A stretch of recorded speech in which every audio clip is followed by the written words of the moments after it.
ExJW, thanks again for stopping by. If you're new to the channel, my name is Riley and I used to be a Jehovah's Witness.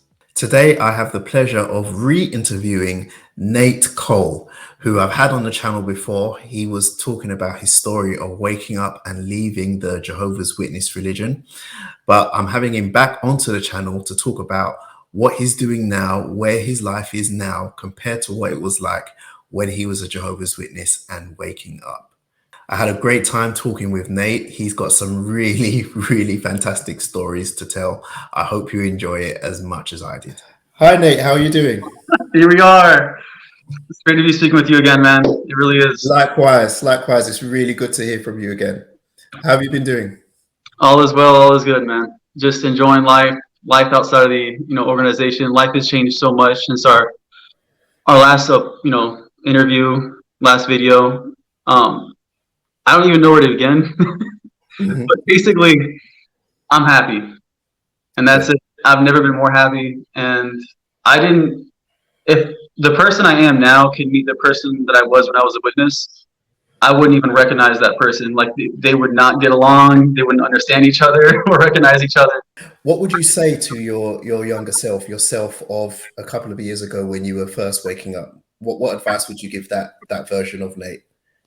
Oh man, if I could say anything to any Jehovah's Witness or myself looking back in the past, it would be every Jehovah's Witness has two lives. The second one begins when they realize they have just one, and that life is precious, and you have to just, every moment that passes is precious, because people say, oh, witnesses will always tell you, like, don't you want to live again in paradise?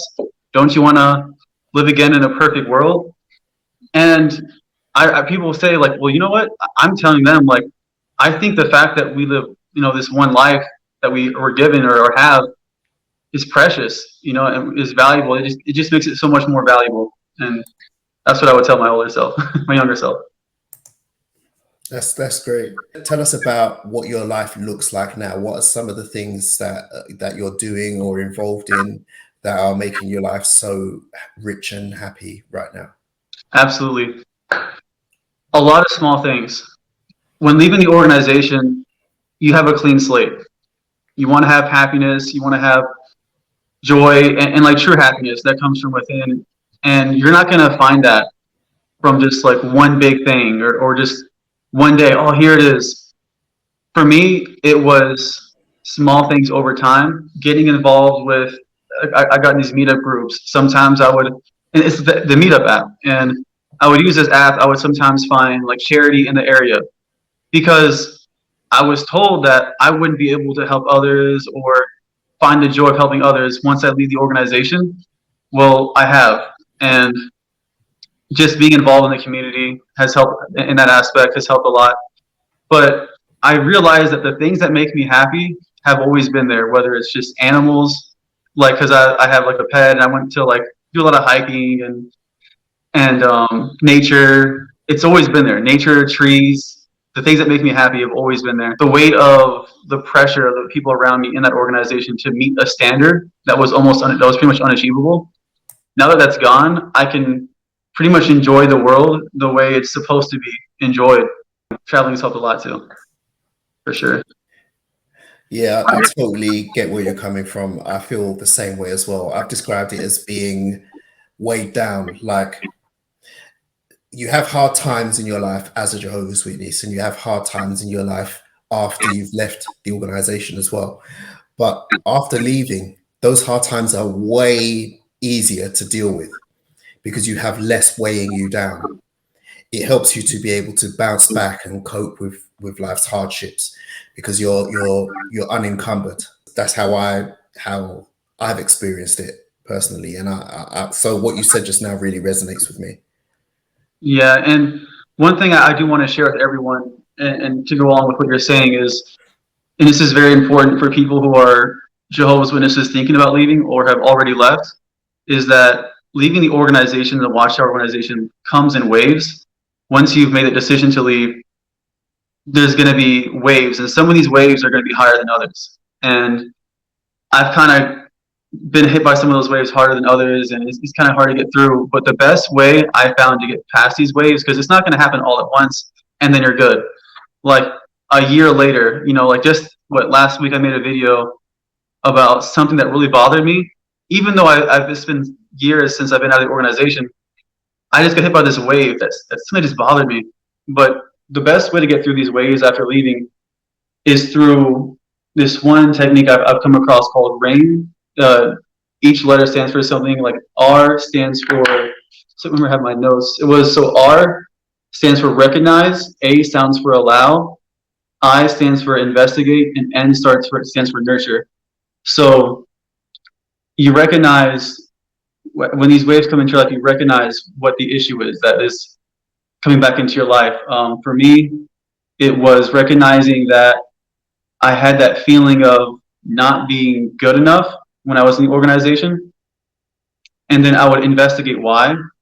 And I'm like, well, why was that? Oh, well, there was these standards you had to meet as a witness. And, they were kind of like holding you back in life. These standards that you had to follow. And then and then just allow to feel what you're feeling, but then investigate why. And then nurture, yourself and heal and move on from that. And that's helped me a lot. And over everything, being out in nature has helped me more than anything, like just hiking and being with friends and stuff like that. That's really cool. You moved, didn't you? You moved countries. Is that, am I right? It was something like that. So I was this close to just living in South America, man. I was this close, and things didn't happen that way, and that's fine.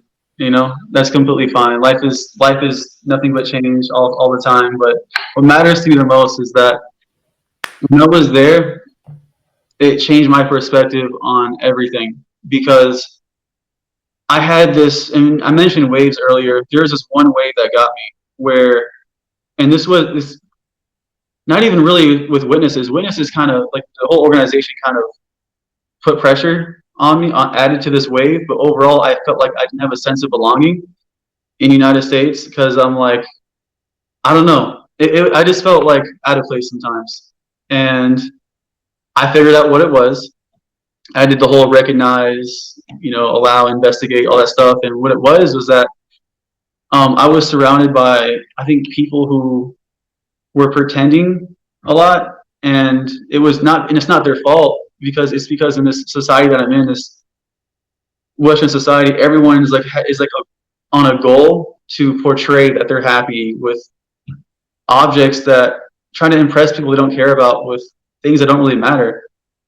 And I just needed to be in nature. I needed to just get away, be in nature, and enjoy life without all the noise, And that was when I went to the Amazon. I'm not sure if we should get into the story now or later in the video, because it gets pretty crazy. Yeah, well, we can come back to the Amazon. Okay. But there's something I wanted to ask you. You mentioned that you feel that you were surrounded by people who weren't really genuine. They were like pretending. Do you feel like your experience as being a Jehovah's Witness makes you more sensitive to that kind of trait in other people? Man, that's a really good point. I think that's true. I think that's definitely true. I mean, I can't even say no to that, because I spent so much time in the organization. I really have. And it's almost like leaving an environment and looking, like, because when you're inside of the Kingdom Hall, and then when you're outside of the Kingdom Hall looking in, it's like you see things differently. You're like, wow, that environment was completely artificial. That's on a small scale. But now when you're in, like, I'm in the city, I moved to it, my new apartment, and it's just like I'm looking around and I'm like, man, everyone here is like, some of this seems artificial, being in the city. And I'm a nature guy, so I'm like, oh man, this is kind of like the traffic and like everyone just on the set routine, and it's just like, so I had to get away. But what kind of challenges have you had to overcome in waking up and moving on and trying to build for yourself the kind of life that you want? Man, I would have to say challenges. The biggest one would be just acceptance.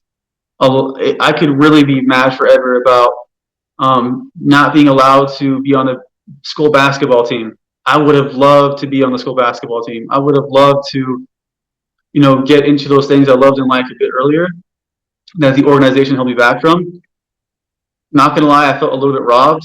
I felt man, like I really could have just lived an entire life without this and been just fine. Like you never know, like what your life could have been like. But I know that it would have been great if I could have done some of the things that I wanted to without being held back. That would have been awesome. But I can't hold on to that. That's something I had to recognize, and I allowed myself to feel that. But then, I came to the conclusion, like, the past is the past. Future is like the past. It's already happened. The future hasn't happened yet, and every day is a possibility to make your dreams come true. And that sounds so cliche and corny, but it's the truth. It really is. No, it's not corny at all, and I understand exactly what you mean. With me personally, one of the things that I feel very robbed about is Christmas. Because I absolutely love Christmas. I enjoy it so much. But each time I celebrate Christmas, I think to myself, I could have been doing this since I was a kid. And it does make me feel very, very robbed and deprived. It doesn't stop me from enjoying the moment, but every now and again I do reflect on it and think to myself, it's so unfair that I didn't have this all my life. So what was it like celebrating Christmas for the first time? Walk us through it. I have it on video. I'd be so embarrassed. Oh my god. It's just gonna be me sitting on a kid. Oh my god. Oh. You have to send me the link. I'll include it in the description below. So basically, I met a friend of mine. Me and him started hanging out. We like the same sports, same interests, and everything. Then he was like, "Hey, you should come out and hang out with our family." Okay, cool. And I go and hang out with his family, and then they invite me over for Christmas. And I was like, "Oh my god, this is amazing! This is awesome!" And I'm like, "Why are these in the back of my head? These people are being so nice to me." And then like they're telling me, "Hey, our son told us, about your experience and how you used to be like a Jehovah's Witness, this and that, and we just wanted to give you your first Christmas." And it was like all these gifts, and oh my god, I'm just sitting there like taking it all in. It was so unexpected because his family lives like hours away, but it's just this beautiful family. It really is. Like his parents are just this amazing like goals couple. Like they're both like in shape, they're healthy. They make sure their kids have like they're healthy, and they're talented in different areas, playing like musician like instruments and everything. And it's such a beautiful thing, man. Some of their kids they've adopted, as like very young age, but from like different parts of the world. Like some of them were like had illnesses and they're passing away, and they adopted him and saved their life and gave him a good upbringing. That's so beautiful and everything.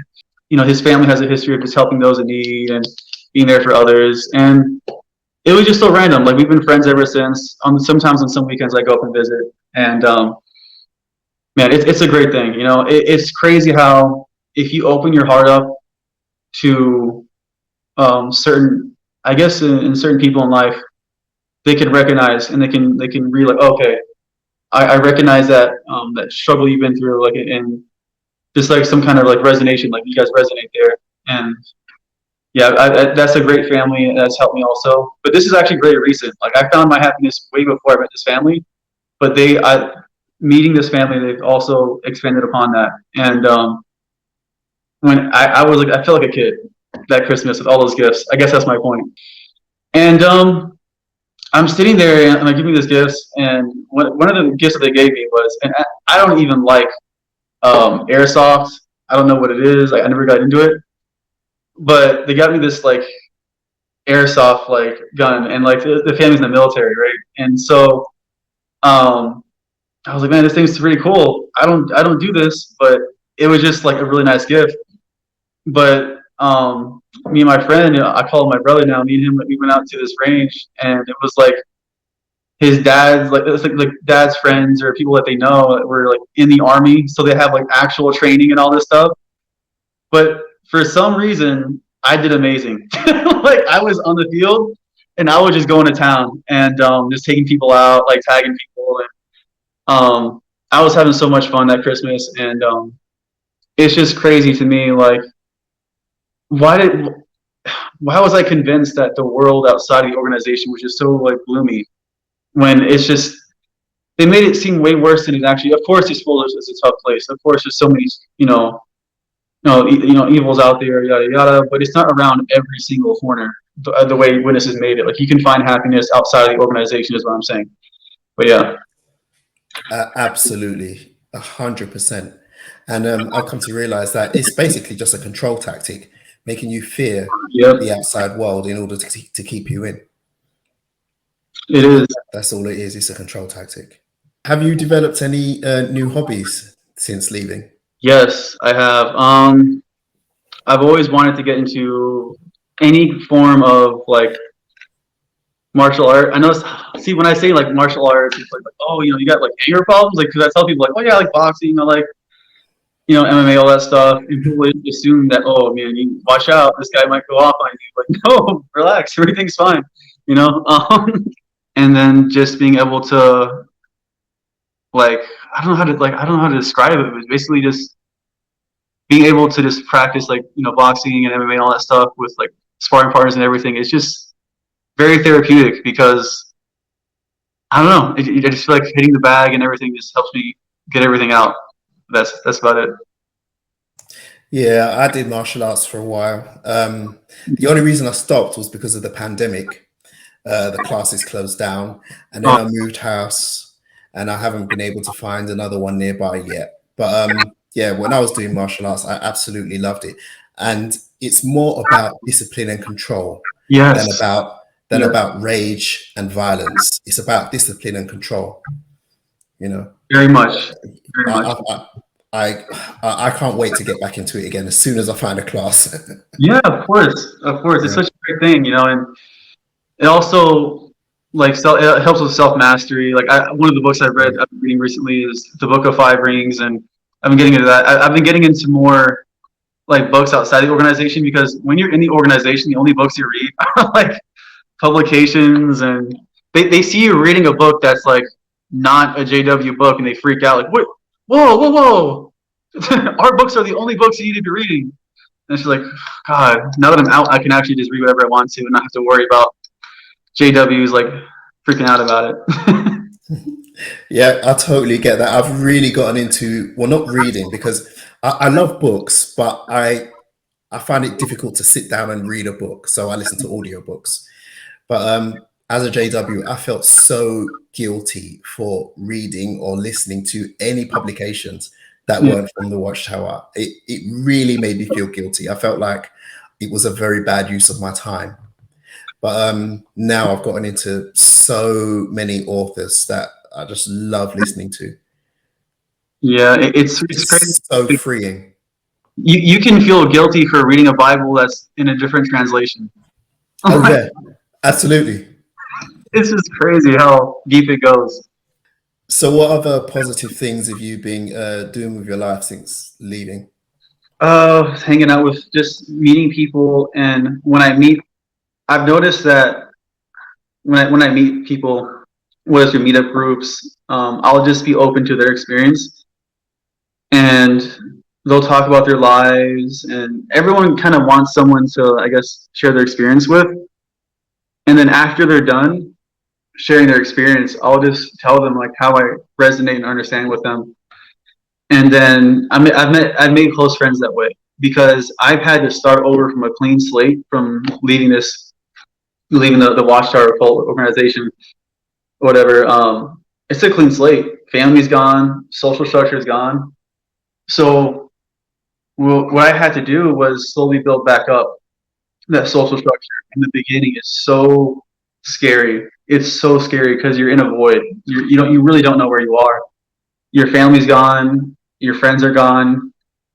I mean, you're starting, this world with like it's like you're starting late in the game.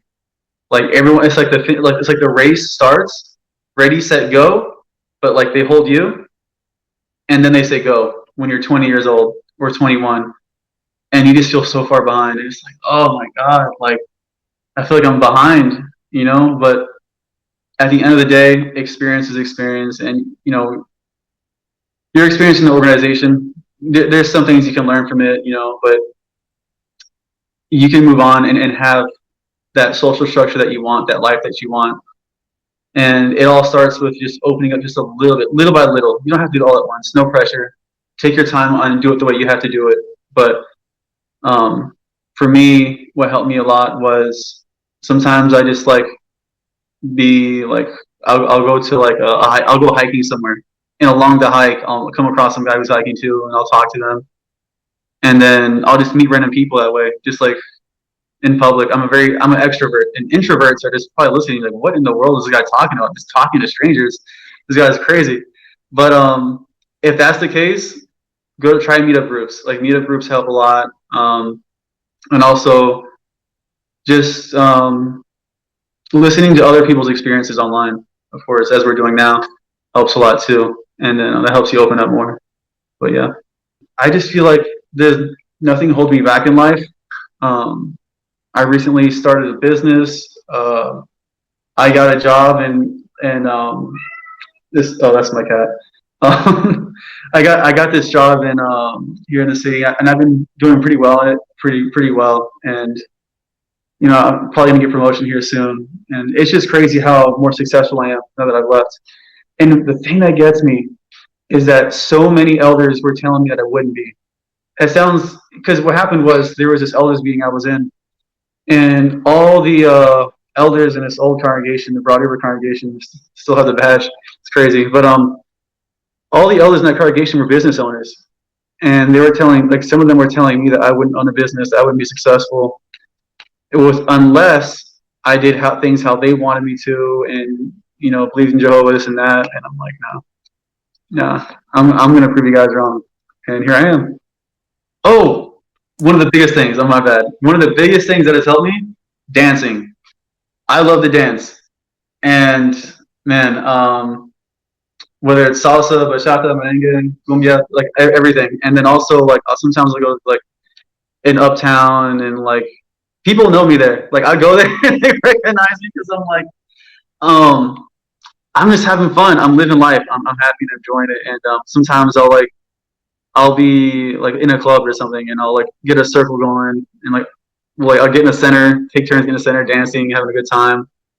And it's so funny because it's like the way clubs are in, or like just places to dance in general. On the Watchtower magazine, like they're depicted with like someone is smoking a cigarette and like demons behind them, and I'm like, what is this imagery? Like this is insane.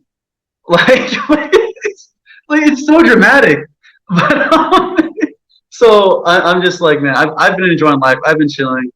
I've been I recently started playing the guitar. Oh my goodness, I love it because my family actually has a very deep culture going back with Spain and Puerto Rico, like the natives and everything, and they never really got to embrace that. That was kind of stolen from them because the Watchtower organization was more like embrace our identity instead of your own.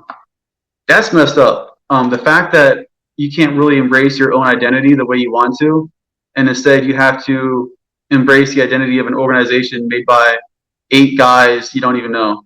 Like that's crazy. But yeah, that's why I've been getting into the Spanish guitar and like Spanish guitar and all that stuff, and it's been fun. That is amazing. That is really, really nice to hear.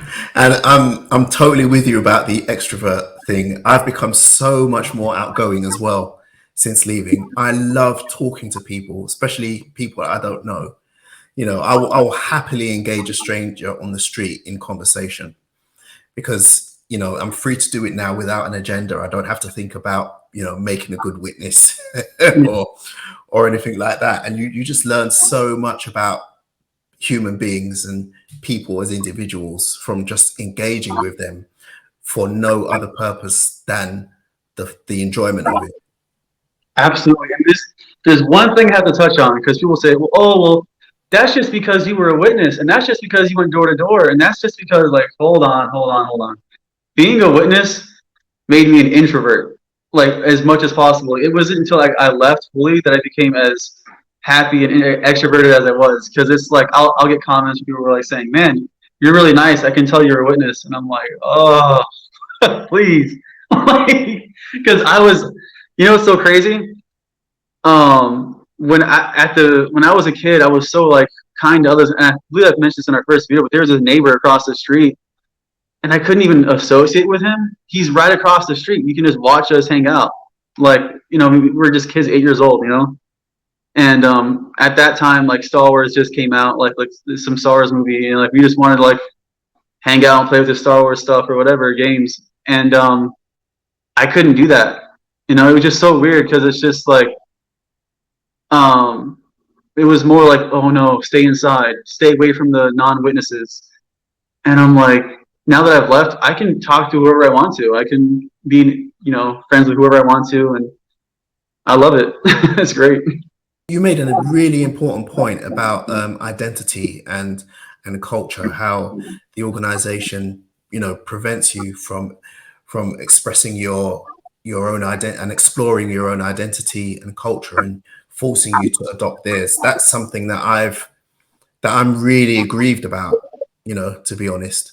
I totally feel that myself. Oh man. And I think it's one of the worst things about the organization, in my opinion, is that it tries to overwrite your personality and your identity with its own. And it's such a crime against humanity. And I'm not exaggerating when I say that. I honestly do think it's a crime against humanity because it's forcing you to suppress the very things that make you a human being. You know, your identity, your culture, your personality, your likes, your dislikes. It tries to co-opt all of those things. It's really disgusting. Yeah, it's like I recognize its value. Like you embrace your culture, you learn about it, you embrace it, you love it. I'll do the same with mine, and then we can share ours together. And it just gives people like identity, and they can share that with each other. The things they love about their culture. Here's what I like. Here's what you like. Let's share it with each other. And you know, if you take that away, it's not as beautiful as it looks on paper. Because on paper, it seems like, oh, look at us. We have no identity. We're all dancing in paradise, you know, and it's all like nice and cool and everything. But then you come to the terrifying realization that you feel like you're surrounded by robots. And um, for some reason, those pictures scared me of paradise. They really did. Where everyone thinks the same, everyone does the same thing, and there's no like, oh god, it's terrifying. So what other parts of your culture and identity have you been exploring and embracing? So dancing, Spanish guitar, food. Man, there's so much, especially like Puerto Rican food. It's some of it's kind of tricky to make. Lleno de papa is like this. It's like this potato ball that you cook to be like crispy and like on the outside you can hold it, but on the inside is like meat. Like it can be shredded chicken, beef, and it's like well seasoned, and you can just bite into it. Oh my god, I'm getting hungry just That thinking. sounds amazing. Yeah, it's so good. And yeah, just like stuff like that, music and everything, and it's been awesome. I mean, you know, practicing words like Spanish, getting better at that, and it's awesome, man. I really do think it is, and also when there's so little I know about the world, and different my own culture and other cultures as well, because it's like I spent so much time reading Watchtower magazines and like thinking like because you can be in this default position, and the most harmful thing to personal development is being stuck in a default position like as a witness, because if you think about it, your developing years, you know, at your younger years, that's the perfect time to be expanding your brain, understanding other cultures, learning different things.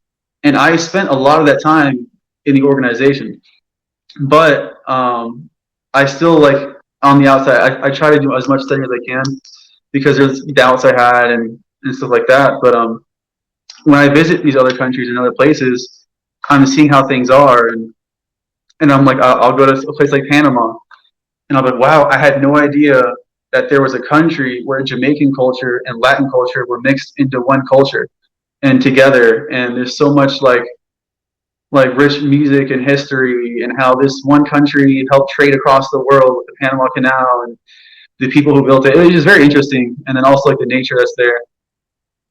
I just realized not too long ago that I don't know who I am yet. Like if you think about it, all us XJWs, like who were we? We were people who, went to meetings twice a week, then went to service, then studied our magazines, did everything the speaker said. But when were we like ourselves, like truly? We never got to be ourselves. We never got to explore the routes that we wanted to explore growing up the way we wanted to. So now we're doing that now, and we're finding out like, hey, I'm a completely different person. I'm learning who I am, and I'm falling in love with this process. And I'm like, I'm interested in myself. I'm like, I had no idea I would have liked airsoft the way I did, or liked hiking the way I did, or boxing and everything. I didn't know. And a lot of this is I had to learn how to say yes to things I didn't want to do, because sometimes I noticed when I said no to things I didn't want to do, that wasn't me talking. That was like Nate from like the past in the organization. It sounds weird, but being in the organization for so long, there's sometimes that inner voice comes back when you're JW in the present, and will tell you, oh, don't do that, don't do that. And I had to learn how to silence that voice. And that way the old person the new person can be born, and I can be who I've always been destined to be, which is me. Yourself, ourselves. Totally. I totally understand that. I have that voice as well sometimes. Yeah. that old JW judgmental voice. And God. it's so hard to get rid of it, but you just have to keep on trying. Yes, definitely. And it can really hold you back from great experiences, and I've opened myself up to new experiences, and that has helped me so much. Good. So one last question. Would you ever go back? Definitely not. Of course not. And it's so funny because when I was in South America, I saw shows in his Kingdom Hall, and it's like wasn't really, it hasn't been used. No one's really going to it, and it makes me wonder, like, what is going on nowadays? Like, what are witnesses doing? Like, they stopped going door to door, and it's so crazy because I was told, like, the day we stopped going door to door, a circuit officer told me this. The day we stop going door to door is the day either Armageddon comes, or and if it doesn't, then we're not the truth. But that's not going to happen. Well, it happened. Like, what? Like, it's just crazy. My question is, like, what is going on? It's been years since witnesses have said that the end of the world was going to be here back in 2020 with the announcement with Stephen Lett. And he said, we're living in the final part of the last days, the final day, and then 3 years go by those days. It's like, what? that math ain't mathing. Like, it's not enough. But yeah. So it's like, if you're still a witness, it's like, what are you doing? Like, I'm very curious to know what's going on in their heads. Yeah, absolutely. The math definitely ain't mathing. And it's funny you should say that, because before we started recording, I was drinking a cup of tea, and I have this. The truth ain't true then.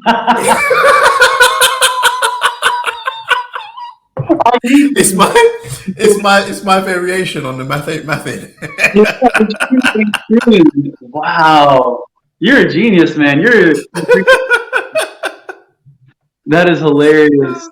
But you know when something in the truth, when it just doesn't add up, when they have some doctrine or some thing that just doesn't make sense, it just doesn't add up. It's like the truth ain't truthing. Oh my gosh, it's so funny. I ran into a friend of mine, and he was a diehard, like, not diehard, my bad, that's completely wrong word term to use. Anyway, but yeah, he was just a strong, he was strong in the faith. He was a witness. And then one day I came across him. He's like, hey, Nate, I'm not a witness anymore. And I'm like, wait, what? And I'm like, wow, great. And he's like, yeah, just wasn't for me. And I'm like, but you were in it so deep. He's like, yeah, but one day I asked a question to the elders, and it was like a really deep question. And then I asked him if they got that answer yet, and like, no, we haven't. And then he asked again. He says, well, you know what? And the elder told him, just don't worry about it. That'll be answered in paradise. And then that was the day he like literally felt insulted because he's like, he read the Bible, he did the scriptures, he did this and that, and it's just in the magazines. And he's like, wait, that's what I get after doing all this, and it's just, man, it's a crazy thing. It really is. Yeah, it's absolutely crazy. So finally, tell us about your trip to the Amazon. Oh my goodness. Okay, here we go. So it all started out going. So in order to get to South America, I had to go to Canada. There are so many different countries that fly through Canada, and I guess there's less restrictions. And when you get there, there's like 5 different.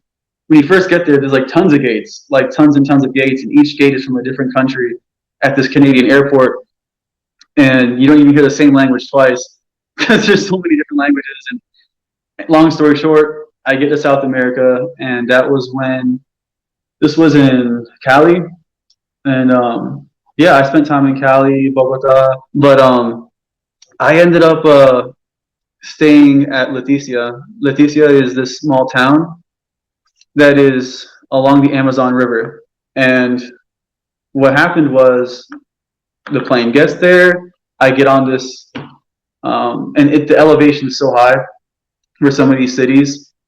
It's crazy. These mountains seem like I'm in a different time period on Earth, like the Jurassic period. And I'm seeing animals I didn't know existed because, like, I grew up watching Animal Planet. I loved Crocodile Hunter, and I love all that stuff. And you know what's crazy? It's like you see the same animals a lot on Animal Planet and on TV, and then you see animals like you never didn't know existed just right there in front of you. That's kind of crazy. But yeah, I ended up when I'm at the hotel, I said I'm walking around the city. I take everything in. I said to the Airbnb owner, I'm like, hey, what's in the area? I walk around, and life there was so simple. Everything was just chill and relaxed, and it made me come to like this realization, like, oh, wait a minute, it all makes sense now. Like, I'm not as crazy as I thought. Like, this is how life is supposed to be. Life, everyone's supposed to be happy, enjoying everything. Like the way the town is set up in the center of the town, the children had these playgrounds, and along with like these pull-up bars and stuff like that. Like the kids were exercising and working out and playing in the playground. And then there's these food stands around, and there's these houses where the family can watch everything that's happening, so they know the kids are safe and they're visible and everything. But there wasn't really there's no like really crime there, no guns, nothing like that. Everything's just chill. And I'm like, okay, well, this is nice. Now what do? I go back to the Airbnb, and I was asking the owner, and I'm like, hey, really nice city here, but I want to go on an adventure. I want to just do something adventurous. And that was when he said, all right, well, tomorrow morning, there's going to be a boat leaving for the Amazon rainforest, and there's room for one more. You want to go? And I'm like, sure, let's do it. Before I left the Airbnb, I had to sign a waiver, and the waiver was like, okay, put down your phone number, put down like your email, and someone you know. And I'm like, someone I know? I just left a cult. I don't know anybody. He's like, you sure? Nobody? Okay. He's like, puts it away. I'm like, wait. Well, hold on. Like, what's it for? He's like, well, in case you get lost or something, we need someone to contact. I'm like, okay, here we go. Like, that's it. If I get lost, I get lost. So because like I don't have family. I left the organization. I left. That's that social structure. So what ended up happening was I go on this boat, not knowing anybody. Really, I make some friends. My apologies. I go on. My bad. With a friend of mine, but he's from the country, so I don't know anyone back in the United States or anything like that. So I don't have anyone to put on the paper. So I have my I have my friend and his girlfriend. You know, they come along, and yeah. So that is when I get on this boat with like a single motor, single engine, and we're taking off down the river. It starts having issues. People start to panic, like on the boat, because there are some I don't want to say gringos, but there are some people on the boat that were from the United States, and they were panicking a little bit. It was just like one couple, and like this lady, but then like the guy in the back of the boat, um, it's so crazy if because his face tells a whole story. Like he had a straight face the entire time. Like nothing surprised him. Like the engine stopped working for a second. He fixed it. We kept going. We're going down the river, and then this guy, I just wish I could talk to this guy, but he didn't speak Spanish. He didn't speak English. He was just native. And I'm like, man, I bet he has so many amazing stories.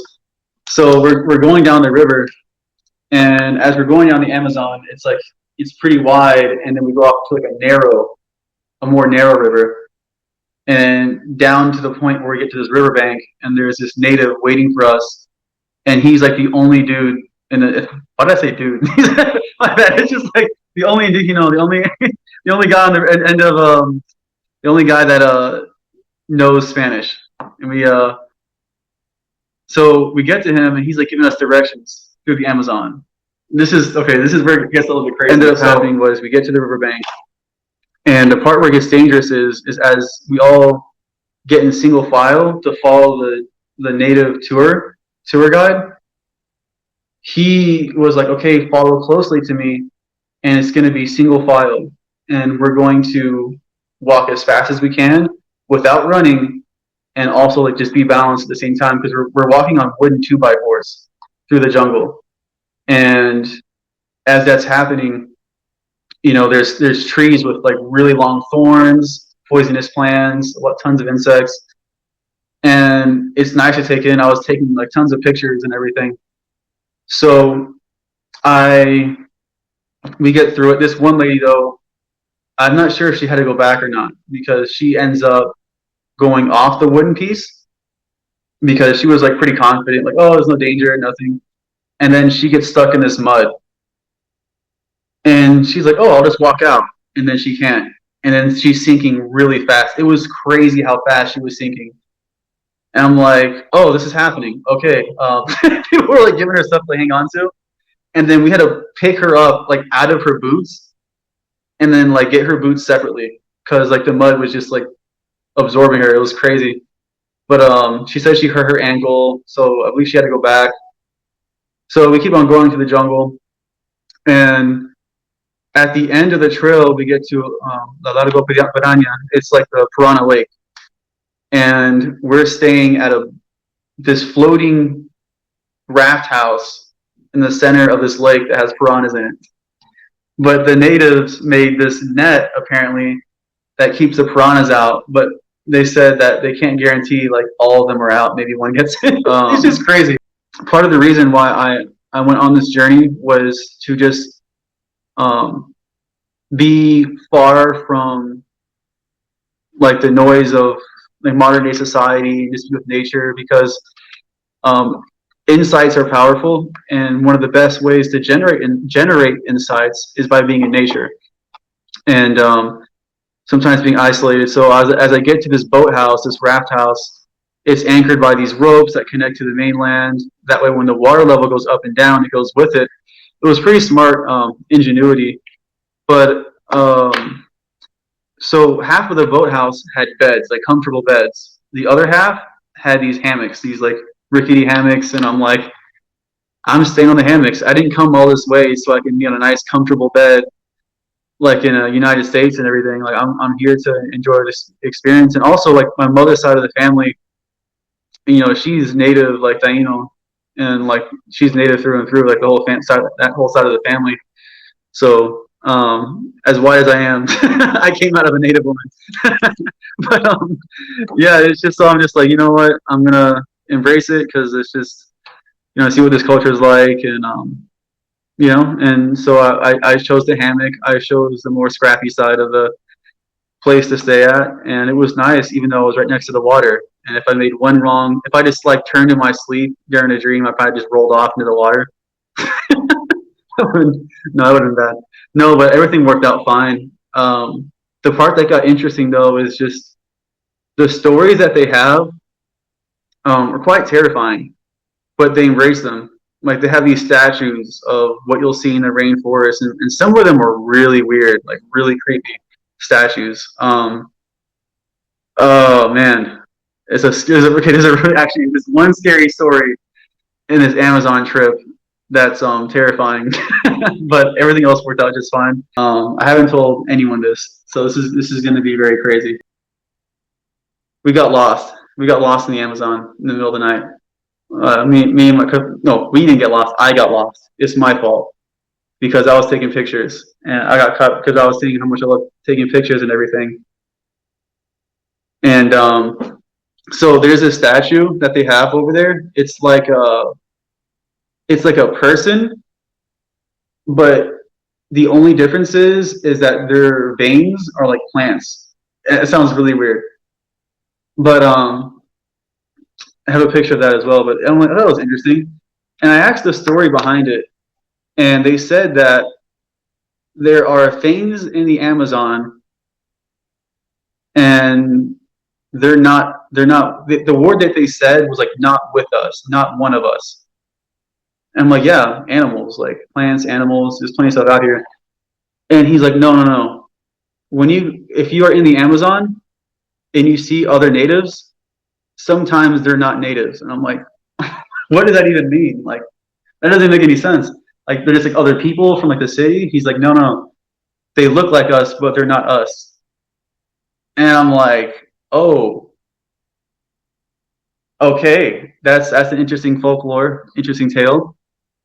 And all right. So, and one of these, as we're traveling through the Amazon, so through the rainforest jungle, and this was not the night where one of the guys was smoking whatever that was.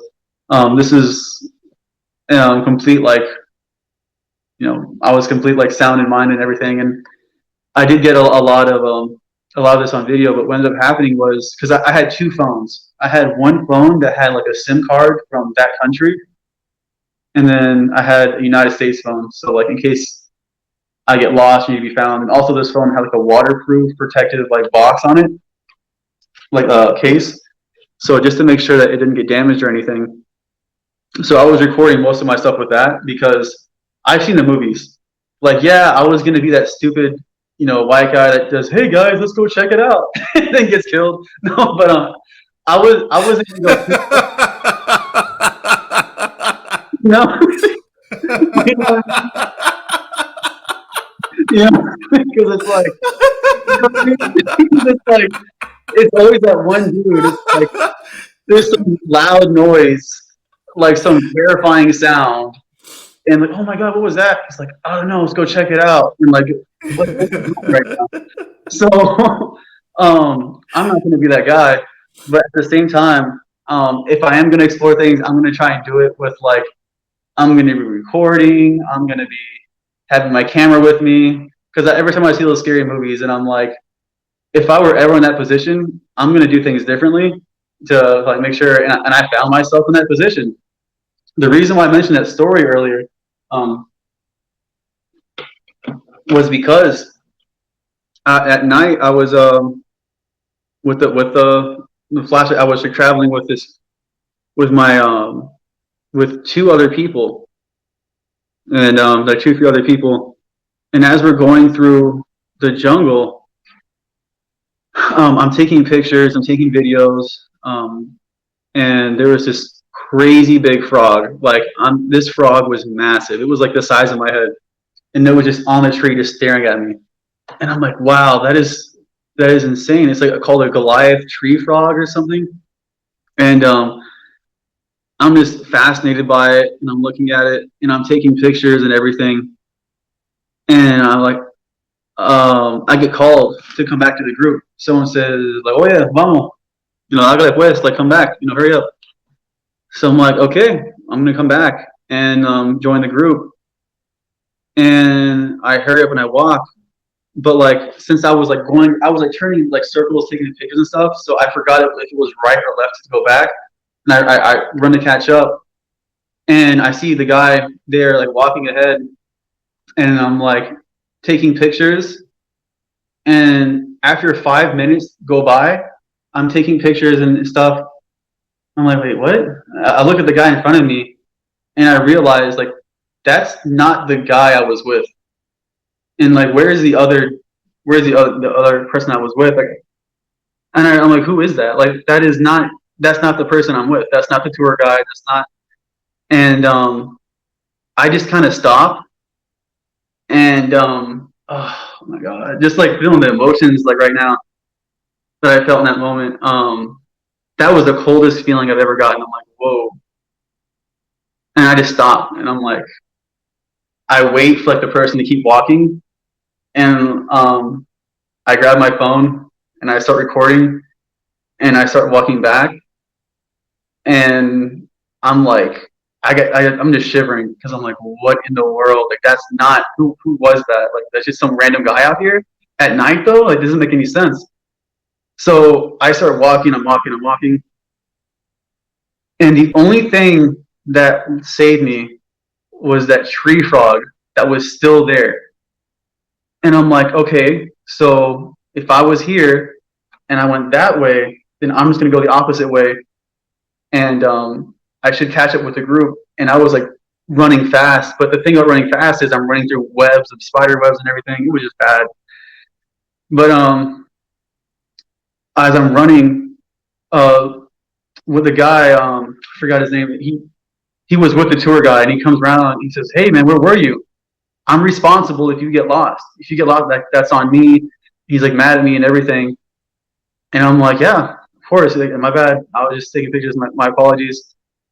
And he's like, yeah, you were gone for a bit. And I'm like, okay, let's just get out of here and go. And um, like I didn't even tell him what I saw. I didn't say anything. I was like, okay, let's just get out of here. That was crazy. That could have just been anyone though. Wow. They're walking out there, but That's yeah. really freaky. It's crazy. Yeah. So I know I already asked you a final question, but I have a final question. This is the final part of the final question. shortly before the last part of the last question. Yeah. What would have prevented you from taking this trip if you were still a Jehovah's Witness? This is exactly how it would have gone. Hey, elders, I'm just so excited about going on this new trip, and it's going to be awesome. Wow, brother, we're so great to hear that. Just out of curiosity, how much would that trip cost? Oh, X amount of dollars, not that much. It's like the cheapest flight, the cheapest hotel, the cheapest this. Brother, it's very interesting, but have you ever considered using those funds to help where the need is greater, or maybe using that to help in the ministry, or maybe go to Bethel? I'm like, that's like, I don't need to hear all that. Like, I know for a fact, like, that's exactly what they would have told me. They would have been telling me things like, maybe instead of going on that trip, you should try and go do some preaching work, and then you can see nature that way. Like, no. Like, I'm gonna enjoy life. Like this, it seems like every single like thing I wanted to do on my wish list was being gatekeeped by these elders. And what's so crazy about it is they were doing the things I wanted to do. Like, they were saying things like, hey, don't play that video game, it has a gun in it. And then they're shooting guns at a gun range. Hey, don't do boxing, that's violent. And don't watch movies with violence. And then these same elders will be in some kind of boxing gym, and then they'll be traveling, and then they're rich and they have their businesses. And I'm just like, oh my goodness, like the hypocrisy and double standards. Yeah, that's what would happen. Yeah, I totally get it. And your impression of the yodel was spot on, by the way. They all sound the same, and they sound just like that. Yeah, it's like they follow and it's like, I get it. They have their shepherds, the God flock book, and this script is supposed to follow, and whoever talks the slowest, and I feel like there's like a competition on who can speak the slowest, and like the way they talk is just so like they're talking to a kid. It was so like I don't know, underhanded to me. Like it's yeah. Yeah, totally. Well, thank you so much for coming back on the channel. Really, really great talking to you. I loved hearing your stories. It's absolutely great. And I'm so glad to see you happy, enjoying your life and, living your life to the full in the way that you want to. It's something really refreshing and inspiring to see. All right. Well, thank you so much because it's.